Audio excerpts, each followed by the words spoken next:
గురుగారు ఉత్తమ గురుస్వామికి ఉండాల్సిన లక్షణాలు ఏంటి? ఉత్తమ శిష్యుడికి ఏ లక్షణం ఉండాలో ఉత్తమ గురువు కూడా అలాగే ఉంటుంది. గురువుకు ఉండాలి లక్షణాలు అనడం కంటే కూడా శిష్యుడు ఒక గురువు గారి దగ్గర ఎలా ఉండాలి అనేది నేర్చుకోవాలి. గురువురు అధికం మూలం గురువురు అంధకార నిర్మూల. గురుస్వామిని నిందించిన వాళ్ళు స్వామి ఓ గురుస్వామి, గురుస్వామి లేనిదే శబరి యాత్ర లేదు. కానీ ఒక క్వాలిఫికేషన్ అనేది ఉండాలి.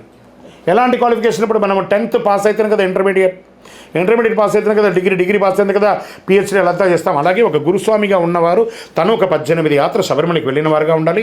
ఇతరులను శబరిమలకి తీసుకువెళ్ళే అర్హత ఉండేవాళ్ళు, తెలిసి ఉండాలి. ఆ యాత్రను ఉన్నటువంటి సూక్ష్మాలంతా తెలిసి ఉండాలి. అయ్యప్ప స్వామి వారి శరణఘోష వచ్చి ఉండాలి. గణపతి కుమారస్వామి అయ్యప్ప అష్టోత్తరం నోటికి వచ్చి ఉండాలి. లోకవీర మహాపూజ్యం 18 నమస్కార శ్లోకాలు తెలిసి ఉండాలి. స్వామివారి మాలాధారణ మంత్రం, మాల ఇరుముడి మంత్రం, మాల విరమణ మంత్రం ఇవన్నీ కూడా ఆ గురుస్వామికి తెలిసి ఉండాలి. ఏమంటే మేమంతా చదువుకోలేదండి, మేము గురుస్వామి అలా కుదరదు. మీరు చదువుకోలేదా, సీనియర్ స్వామిగా ఉండండి. చదువుకున్న ఒక స్వామితో చెప్పించి ఇవన్నీ చేయండి. ఇన్ని ఏళ్ళుగా శబరిమలకి వెళ్ళారు, రోజు ఒక్కసారి వింటారు, ఉదయం సాయంత్రం చదువుతారు కదా. ఇన్ని ఏళ్ళుగా పోయిన వాళ్ళు ఇన్ని ఏళ్ళలో చెప్పుంటే ఎన్నోసారి ఎక్కుండాలి కదా, ఎక్కుతుంది. ఇంకా మీటర్ ఇప్పటివరకు చేయలేదా, ఏం తప్పలేదు. ఇప్పుడు మాధ్యమాలు ఉన్నాయి, యూట్యూబ్లో ఉన్నాయి, అన్నీ ఉన్నాయి కదా, దాన్ని పెట్టుకొని వినండి, పుస్తకంలో వినండి. ఒక 100 సార్లు వింటే 101సారి మనకు నోటికి వచ్చేస్తుంది. కాబట్టి ప్రయత్నించండి. గురుస్వామిగా ఉన్నవారికి ఈ క్వాలిఫికేషన్ ఉండాల్సిందే. శరణమయ్యప్ప.